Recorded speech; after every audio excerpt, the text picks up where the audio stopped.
Hava aşırı soğuk var, aşırı rüzgar var. Aşağı inip yukarı çıkarken var ya kesildim. Bana şey verdiler, böyle bir likit sıvı gibi bir şey. Elinizin üstünüze damlatıyorsunuz birkaç tane. Bana bayağı kaçırdı ama. Şöyle koklayıp sizi rahatlatıyor. Harbiden koka yaprağından daha iyi bir şey. Bayağı güzel açıyor size. Neye benzediğini şu an tarif edemeyeceğim. Ama aldığım zaman gösteririm eğer buraya gelecek olursa. Yani koka yaprağını da alın ama bence bu koku var ya daha iyi. Üstelik bir de şey verdi. Koka çikolatası verdi. Bunu daha denemedim. Çünkü biraz daha yükseğe çıkacakmışız. 5000 metrelere falan.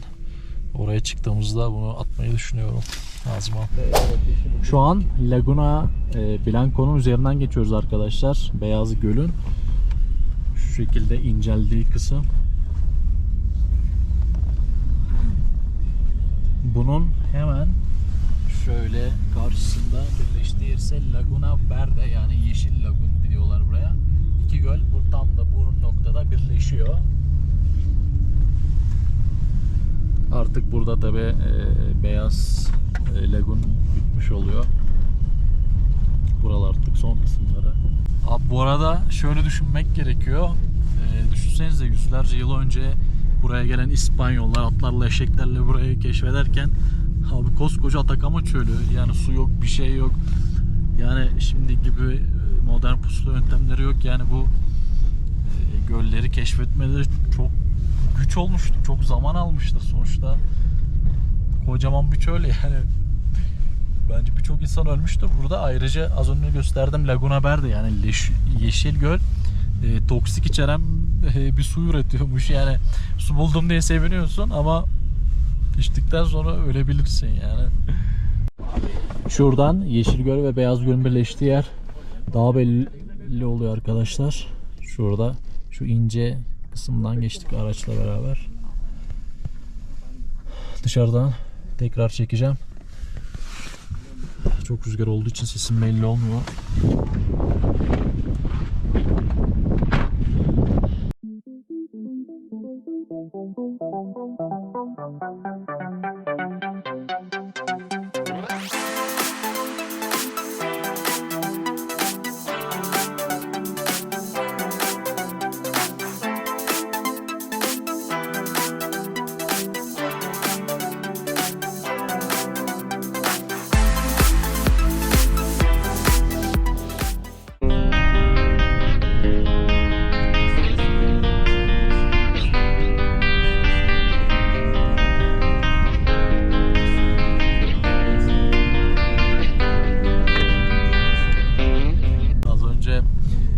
Yaprağından yapılan bir şeker attım.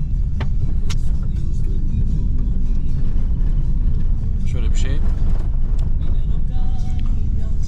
Gayet güzel ya. Yaprağı çiğnemektense leş gibi. Bu daha iyi.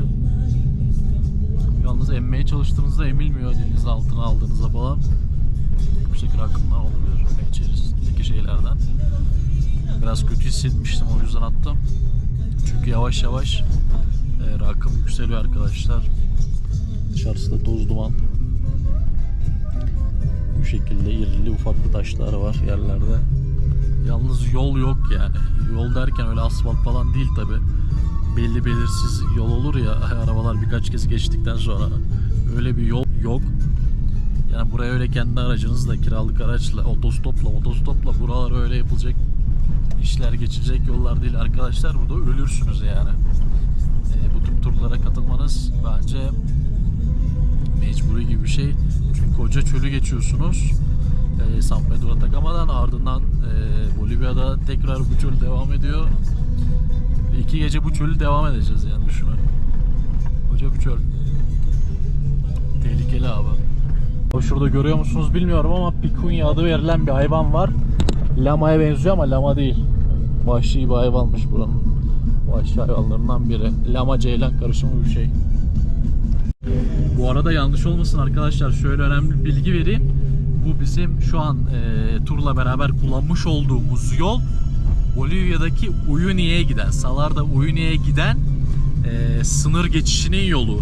Toplamda Şili'den Bolivya'ya geçilen 5 adet sınır yolu var. Bu bunlardan biri. Bunu sadece bu şekildeki araçlar kullanıyor. Normal otobüsler veya arabalar veya ne bileyim işte otostop çekerek geçmek isteyen arkadaşlar diğer yolları tercih etmeli. Bu 5 yollar ikisi highway, otoban gibiymiş. 3 aşağı 5 yukarı böyle çölümsüymüş yollar. Çok önemli bir ayrıntıydı, bunu söylememiştim. Az önce sordum, öğrendim. Bu şekilde. Şu an Dali denilen bir bölgeye geldik arkadaşlar. Şu karşıda, bilmiyorum gözüküyor mu kameradan ama küçük küçük nispeten böyle ayrı birbirinden uzak duran taşlar var. Tabii şu an drone çekimi yapamadığım için bunu uzaktan görmek gerekiyormuş. Dali denmesinin bir sebebi var. Uzaktan buna bakıldığında Salvador Dali'nin tablolarındaki tarza benziyormuş burası. Tabii şu an böyle paralel bir şekilde baktığınızda hiçbir şey ifade etmiyor. Yukarıdan bakmak lazım. Şu dağlardan birkaç tanesi volkan. Abi şu an termal havuzların bulunduğu bir yere geldik. Tabii ben girmeyeceğim. Kendimi biraz kötü hissediyorum. Girdikten sonra da üşütmek istemiyorum. Şöyle hemen göstereyim. İçeriden çekim yapmaya başladım çünkü dışarıda aşırı bir rüzgar var. İçi 30-35 derece falanmış bu termal havuzun. Dışarıda rüzgar olmasaydı belki girerdim ya. Şöyle bakayım. Harbiden bayağı sıcak. 30-35'ten fazla bu. Rahat 40 vardır. Bayağı sıcak. Çok iyi gözüküyor. Girsem mi acaba ya? Dışarısı da şöyle. Şimdi şu mavi çatılı olan yerde öğle yemeği yiyeceğiz. Öğle yemeğinden önce işte girmek isteyen buraya giriyor. İşte 40-45 dakika var yemeğin hazırlanmasına. Bu arada 6 Bolivianos buraya girmek istiyorsanız. Abi tura verdik. Turu herhalde konaklamayla ulaşım ve yemeği kapsıyor sadece. Bu tip ufak tefek yerlere katılmak istiyorsanız 5-6 Bolivianos falan veriyorsunuz işte ya. Bu arada 1 dolar 6.8 Bolivianos yapıyor. Şurada bir tane daha var. Bu şekilde.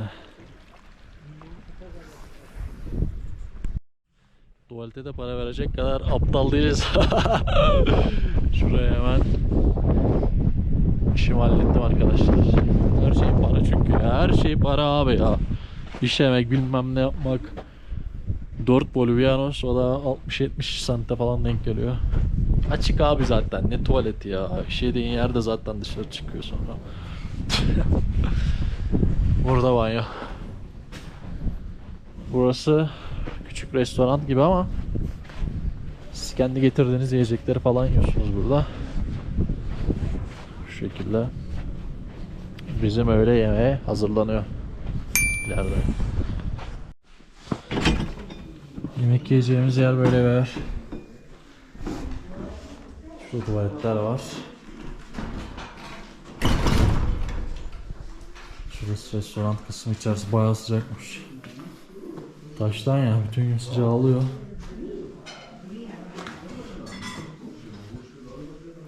Bu şekilde bizim grubun yemekler hazırlanıyor.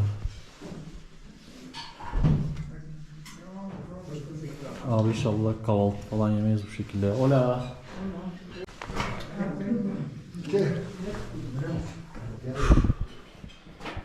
Dışarıdan görüntüsü bu şekilde. Termal şurada kaldı. Araçlar burada. Biraz soluklanayım ya. Bayağı kötü hissediyorum. 5000'lere gelmedik ama 5000'leri geçtik. Şu an biraz daha aşağı indik. Arabada bayağı kötü hissettim. Elimi yüzümü yıkayıp biraz dinleneyim arkadaşlar. Yemekte tekrar görüşürüz. 2 saattir insanları bekliyorum. Bizim gruptaki arkadaşların hiçbiri gelmedi. Diğer gruptan da birkaç kişi geldi. Belki 1,5 saattir bekliyorum arkadaşlar. Abartı değil.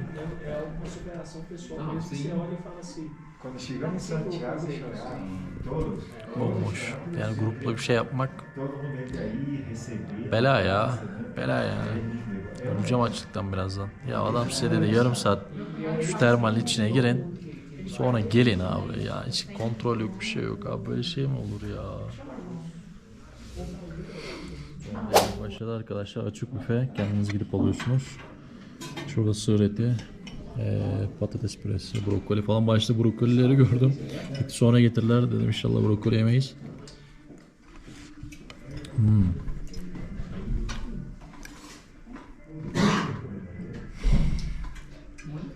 Abi patates püresi var ya, mükemmel. Bakayım şu eti tadına.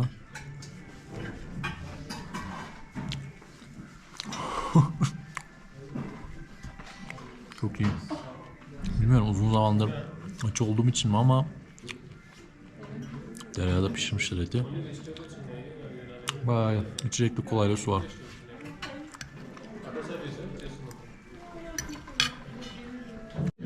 Abi yemek bitti. Tatlı niyetine de şöyle bir muz getirdiler. Bu arada arkadaşlara sordum, gitti arkadaşlara. Tabii sorarken de kamerayı tutmak istemiyorum abi ya. Suratlarında sonuçta dini bir şey. Onların inandıkları bir şey. Hindistan'da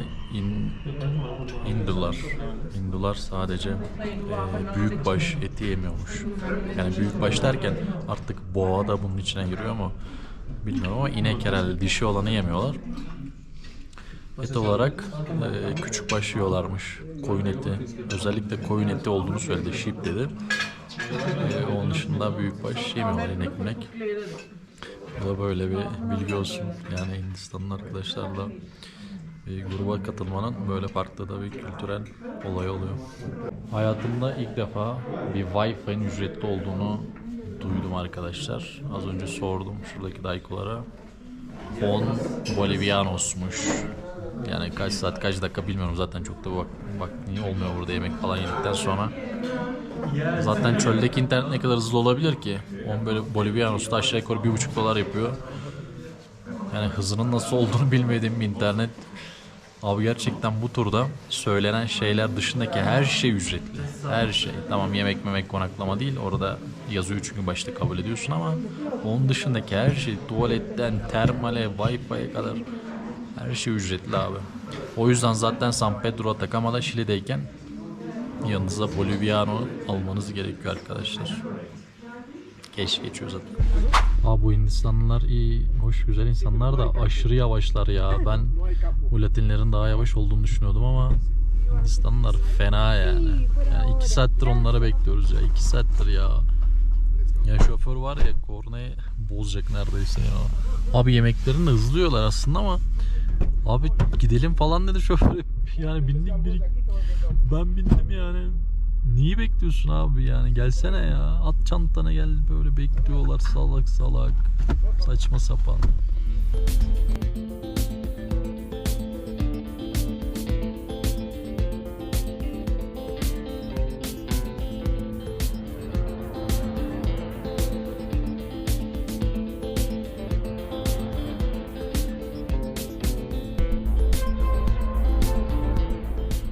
Şu an Geyser diye bir yere geldik. Yerin altından gaz fışkırıyor çok fena. Dışarıda çok fazla rüzgar olduğu için yine her zamanki gibi içeriden konuşmasını yapıp birazdan yakınına gideceğim. Aynı lağım gibi kokuyor. Çok fazla durulmamasını söyledi şoför. Baş ağrısı falan bir şey yapabilirmiş. Daha önce birkaç tane turist burada bayağı bir durmuş ve ölmüş arkadaşlar. Şöyle gördüğünüz gibi kimi yerden az, kimi yerden çok. Şöyle delikler var. Deliklerden gaz fışkırıyor. Şurada bir sürü delik. Aslında hiç gelmiyor. Şu artık coşmuş abi. Şuna bakar mısınız ya? Deli gibi ya.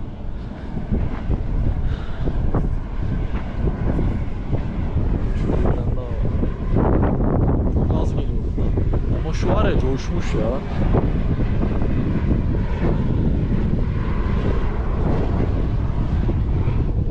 Abi şu leş gibi ya. O kadar pis kokuyor ki anlatamam ya, lağım gibi aynı. Şurada biraz daha dursam var ya, kusarım. Zaten başım da çok ağrıyor. İçeri doğru gidiyorum ben.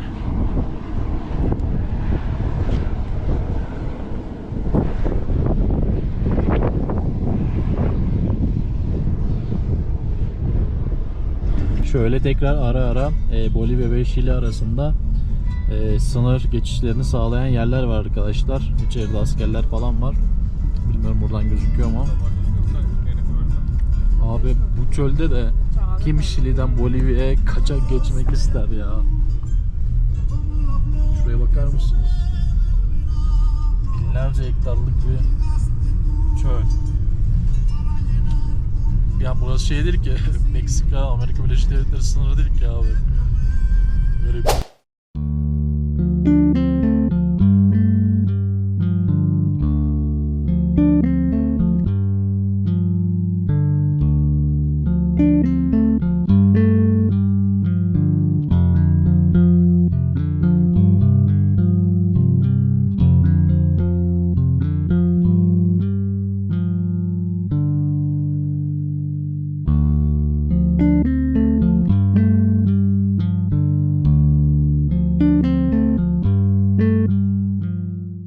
Az önce çektiğim yerin en uç kısmında bir sürü flamingo vardı ama aşağı yukarı bir 400-500 metre yürümem gerekiyordu. Dönüşle beraber 1 kilometre yapıyor. Dışarısı pek anlaşılmıyor ama deli gibi rüzgar var. Düşüyordum abi yani. Beni sürüklüyordu yani. Bırak kamerayı, ben uçuyordum. Zaten başım çok fena ağrıyor. 2 tane flamingo göreceğiz diye de gebertmeyelim kendimizi ya. Zaten gidenler geri geliyor. Şimdi yarım saat burada duracakmışız. Tabii 5-10 dakika geçti. Sonra 2 saat süren bir yolculukla hostele varacağız arkadaşlar.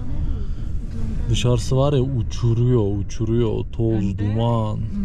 కొంచెం అడ్వెంచరస్ ఉంటారని వెళ్తే మరి Beraber.